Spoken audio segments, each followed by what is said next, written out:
नमस्कार, एक बार फिर से स्वागत है आपका कथाकल्प में। रामधारी सिंह दिनकर कृत रश्मि रथी के तृतीय सर्ग का भाग 2 आज हम सुनेंगे। जब कृष्ण ने कर्ण को ये बात कही कि तुम कुंती के ज्येष्ठ पुत्र हो और अगर तुम दुर्योधन को छोड़ दो तो सारा युद्ध समाप्त हो जाएगा, सारी लड़ाई खत्म हो जाएगी और पूरा साम्राज्य हम तुमको दिलवा देंगे। लेकिन फिर कर्ण क्या उत्तर देते हैं, इस कर्ण के उत्तर को आज बहुत गहनता से, गंभीरता से सुनिएगा। आइए शुरू करते हैं तृतीय सर्ग भाग 2। सुन सुनकर कर्ण अधीर हुआ, क्षण एक तनिक गंभीर हुआ, फिर कहा बड़ी यह माया है जो कुछ आपने बताया है। दिनमणि से सुनकर वही कथा मैं भोग चुका हूं ग्लानि व्यथा।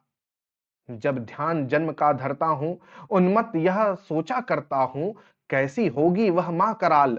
निज तन से जो शिशु को निकाल धाराओं में धर आती है अथवा जीवित दफनाती है। सेवती मास दस्तक जिसको पालती उदर में रख जिसको जीवन का अंश खिलाती है अंतर का रुधिर पिलाती है। आती फिर उसको फेंक कहीं नागिन होगी वह नारी नहीं। हे कृष्ण आप चुप ही रहिए, इस पर न अधिक कुछ भी कहिए। सुनना न चाहते तनिक श्रवण, जिस मां ने मेरा किया जनन वह नहीं नारी कुल पाली थी, सर्पिणी परम विकराली थी। पत्थर समान उसका ही था, सुत से समाज बढ़कर प्रिय था। गोदी में आग लगा करके मेरा कुल वंश छिपा करके दुश्मन का उसने काम किया, माताओं को बदनाम किया। मां का पय भी न पिया मैंने, उल्टे अभिशाप लिया मैंने। वह तो यशस्विनी बनी रही, सबकी भौं मुझ पर तनी रही। कन्या वह रही अपरिणीता, जो कुछ बीता मुझ पर बीता। मैं जाति गोत्र से दीनहीन, राजाओं के सम्मुख मलीन। जब रोज अनादर पाता था, कह शूद्र पुकारा जाता था। पत्थर की छाती फटी नहीं, कुंती तब तो भी कटी नहीं। मैं सूत वंश में पलता था, अपमान अनल में जलता था। सब देख रही थी दृश्य प्रथा, मां की ममता पर हुई वृथा। छिपकर भी तो सुधि ले न सकी, छाया अंचल की दे न सकी। पा पांच तनय फूली फूली, दिन रात बड़े सुख में भूली। कुंती गौरव में चूर रही, मुझ पतित पुत्र से दूर रही। क्या हुआ कि अब अकुलाती है, किस कारण मुझे बुलाती है। क्या 5 पुत्र हो जाने पर, सुत के धन धाम गंवाने पर, या महानाश के छाने पर, अथवा मन के घबराने पर नारियां सदै हो जाती हैं, बिछड़ों को गले लगाती हैं। कुंती जिस भय से भरी रही, तज मुझे दूर हट खड़ी रही। वह पाप अभी भी है मुझ में, वह शाप अभी भी है मुझ में। क्या हुआ कि वह डर जाएगा, कुंती को काट न खाएगा। सहसा क्या हाल विचित्र हुआ, मैं कैसे पुण्य चरित्र हुआ। कुंती का क्या चाहता हृदय, मेरा सुख या पांडवों की जय। यह अभिनंदन नूतन क्या है, केशव यह परिवर्तन क्या है। मैं हुआ धनुर्धर जब नामी, सब लोग हुए हित के कामी।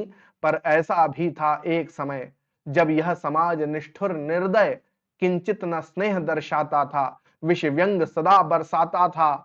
उस समय स्वंक लगा करके, अंचल के तले छिपा करके, चुंबन से कौन मुझे भरकर ताड़ना ताप लेती थी हर।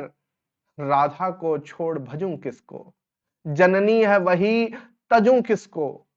है कृष्ण जरा यह भी सुनिए, सच है कि झूठ मन में गुनिए।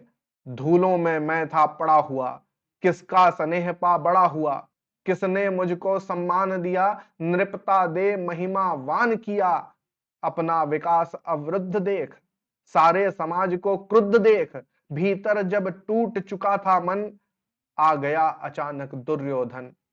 निश्चल पवित्र अनुराग लिए, मेरा समस्त सौभाग्य लिए। कुंती ने केवल जन्म दिया, राधा ने मां का कर्म किया। पर कहते जिसे असल जीवन देने आया वह दुर्योधन। वह नहीं भिन्न माता से है, बढ़कर सौदर भ्राता से है। राजा रंक से बना करके यशमान मुकुट पहना करके, बाहों में मुझे उठा करके, सामने जगत के ला करके, कर्तव्य क्या क्या न किया उसने, मुझको नव जन्म दिया उसने। है ऋणी कर्ण का रोम रोम, जानते सत्य यह सूर्य सोम। तन मन धन दुर्योधन का है, यह जीवन दुर्योधन का है। सुरपुर से भी मुख मोड़ूंगा, केशव मैं उसे न छोड़ूंगा। सच है मेरी है आस उसे, मुझ पर अटूट विश्वास उसे। हाँ सच है मेरे ही बल पर, ठाना है उसने महासमर। पर मैं कैसा पापी होऊंगा, दुर्योधन को धोखा दूंगा। रह साथ सदा खेला खाया, सौभाग्य सुयश उससे पाया। अब जब विपत्ति आने को है, घनघोर प्रलय छाने को है, तज उसे भाग यदि जाऊंगा, कायर कृतघ्न कहलाऊंगा। मैं भी कुंती का एक तनय, जिसको होगा इसका प्रत्यय, संसार मुझे धिक्कारेगा। मन में वह यही विचारेगा, फिर गया तुरंत जब राज्य मिला, यह कर्ण बड़ा पापी निकला। मैं ही न सहूंगा विषम डंक, अर्जुन पर भी होगा कलंक। सब लोग कहेंगे डर कर ही, अर्जुन ने अद्भुत नीति गही। चल चाल कर्ण को फोड़ लिया, संबंध अनोखा जोड़ लिया। कोई भी कहीं ना चूकेगा, सारा जग मुझ पर थूकेगा। तप त्यागशील जप योग दान, मेरे होंगे मिट्टी समान। लोभी लालची कहलाऊंगा, किसको क्या मुख दिखलाऊंगा। जो आज आप कह रहे आर्य, कुंती के मुख से कृपाचार्य, सुन वही हुए लज्जित होते। हम क्यों रण को सज्जित होते। मिलता न कर्ण दुर्योधन को, पांडव न कभी जाते वन को। लेकिन नौका तट छोड़ चली, कुछ पता नहीं किस और चली।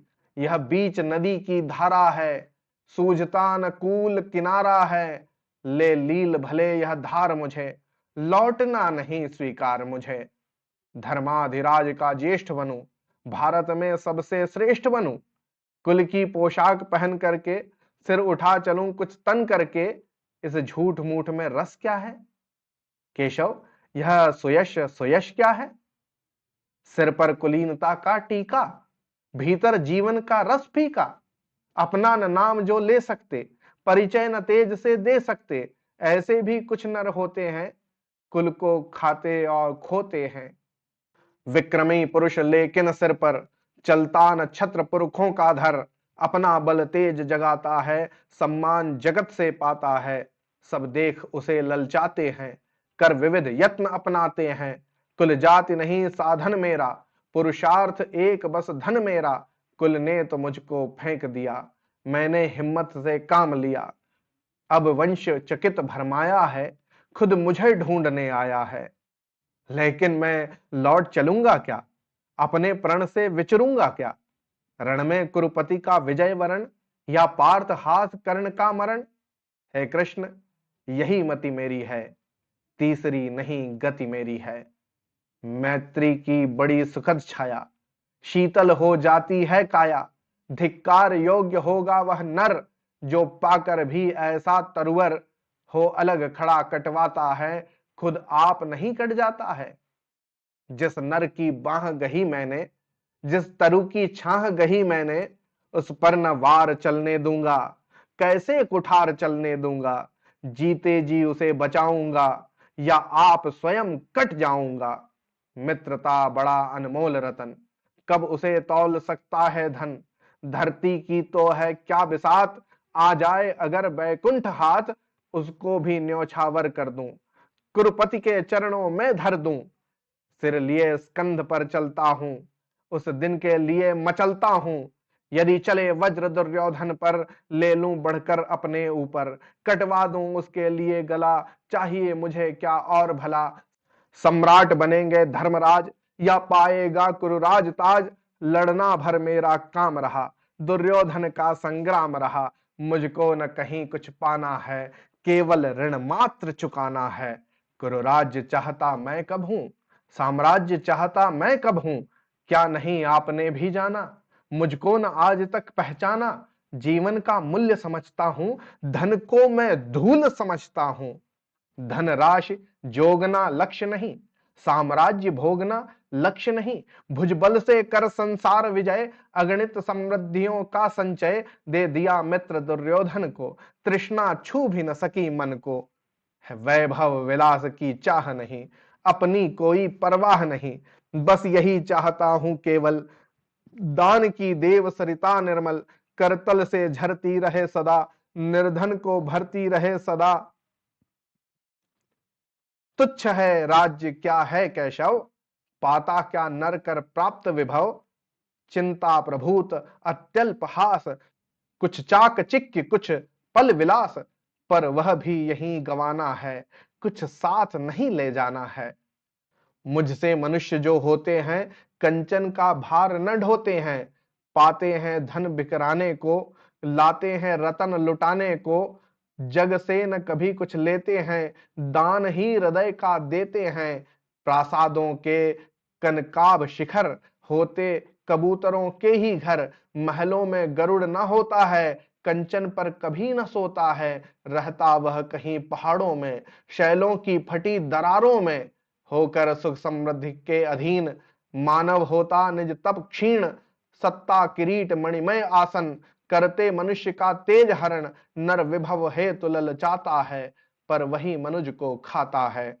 चांदनी पुष्प छाया में पल, नर भले बने सुमधुर कोमल, पर अमृत क्लेश का पिए बिना, आताप अंधड़ में जिए बिना, वह पुरुष नहीं कहला सकता, विघ्नों को नहीं हिला सकता। उड़ते जो झंझावातों में, पीते सो वारि प्रपातों में, सारा आकाश अयन जिनका, विषधर भुजंग भोजन जिनका, वे ही फणिबंद छुड़ाते हैं, धरती का हृदय जुड़ाते हैं।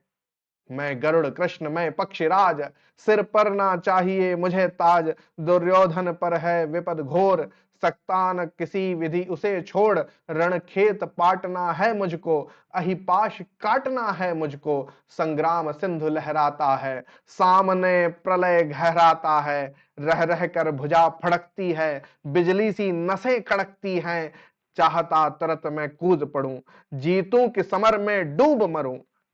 अब देर नहीं कीजे कैशव, अब शेर नहीं कीजे कैशव, धनु की डोरी तन जाने दे, संग्राम तुरंत ठन जाने दे, तांडवी तेज लहराएगा, संसार ज्योति कुछ पाएगा। पर एक विनय है मधुसूदन, मेरी यह जन्म कथा गोपन, मत कभी युधिष्ठिर से कहिए, जैसे हो इसे छिपा रहिए, वे इसे जान यदि पाएंगे, सिंहासन को ठुकराएंगे, साम्राज्य न कभी स्वयं लेंगे, सारी संपत्ति मुझे देंगे, मैं भी न उसे रख पाऊंगा, दुर्योधन को दे जाऊंगा, पांडव वंचित रह जाएंगे, दुख से न छूट वे पाएंगे। अच्छा अब चला प्रणाम आर्य, हो सिद्ध समर के शीघ्र कार्य, रण में ही अब दर्शन होंगे, शर से चरण स्पर्शन होंगे। जय हो दिनेश नभ में विहरे, भूतल में दिव्य प्रकाश भरे, रथ से राधे उतर आया, हरि के मन में विस्मय छाया, बोले कि वीर शतबार धन्य, तुझ सान मित्र कोई अनन्य, तू कुरुपति का ही नहीं प्राण, नरता का है भूषण महान। तो ये था रश्मि रथी का तृतीय सर्ग। अगर हम देखें तो 7 सर्गों में सबसे अधिक वीर और वीरता का जो रोमांच है वह इस तृतीय सर्ग में हमको मिलता है। वैसे देखा जाए तो हर सर्ग में वीर रस स्थायी भाव है ही, लेकिन तृतीय सर्ग में वह अपने चरम पर है।